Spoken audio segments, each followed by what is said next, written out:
ensimmäisten reenien jälkeen niin voi sanoa, että ihan aikataulussa ollaan ja hyvillä mielin niin odotellaan lauantaita, että ei mitään hätää.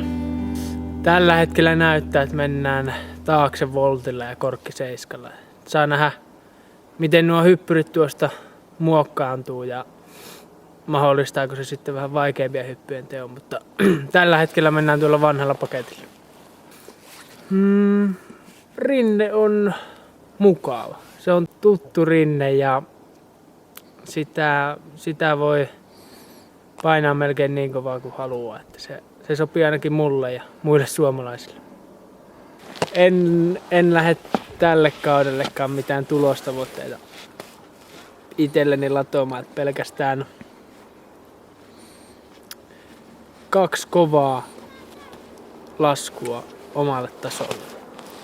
Niin siihen mä oon tyytyväinen. Jos mä saan 2 hyvää laskua, niin silloin tuloskin on hyvä. Ja siihen mä oon tyytyväinen.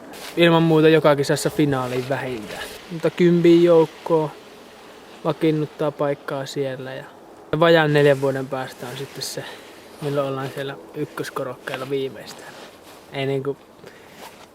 Ei ressi.